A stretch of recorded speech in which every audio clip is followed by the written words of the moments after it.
అందరికీ నమస్కారం. నమస్తే. తీసుకుంటా 1999లో నేను రాజకీయాల్లో అడుగుపెట్టాను. అయన్నొద్దు, పాయింట్కి రా. ఇక్కడ కూడా వచ్చాడా?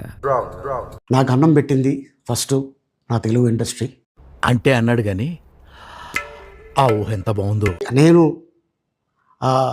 దయాగుణం ఉంది,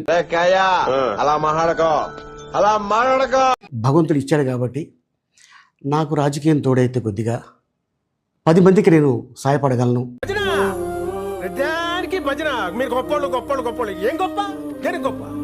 అనే ఉద్దేశంతో రాజకీయాల్లోకి వచ్చాను తప్ప ఇంకెంతసేపు సోది. రాజకీయాలు చేయాలని రాజకీయాల్లోకి రాలేదు. అని ఎవరికైనా చూపించండి రా, వదిలేయకండి రా బాబు అని. అలాగా ఇండస్ట్రీ నాకు ఇంత మంచి లైఫ్ ఇచ్చింది, నేనేం చేస్తే బాగుంటుంది అని. నువ్వు ఎలా చెప్పావు తెలుసా? ఆకిస్ పాక్ పాకిస్ ఆక్, సో ఆక్ పాక్ కరే పాక్లే చెప్పావు.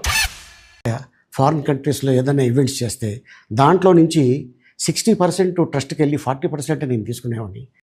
మస్తు షేడ్స్ ఉన్నారా నీలా? అబ్బో కమలా సార్, నా నాయకుడిని నేను పొగుడుతాను తప్ప ఎప్పుడు ఎవరిని కూడా ఒక మాట అంటాం కానీ. నిజంగా చెప్తున్నాను, మనసు నుంచే చెప్తున్నాను. నాకు అర్థం కాలేదు సార్.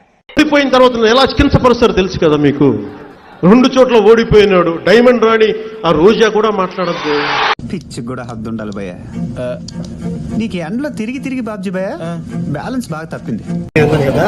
సో డైమండ్ అనేది చాలా పవర్ఫుల్, అది కాస్ట్లీ. సో డైమండ్ చేది నమ్మ బతుకు బురదలో పంది బతుకుతుంది, నువ్వు బతుకుతున్నావు ఎందుకురా? ఎదవన్నారు ఎదవ ఎదవ. అక్కడ ఎవరు లేరు కదా సార్. ఉంటే ఊరుకుంటారండి.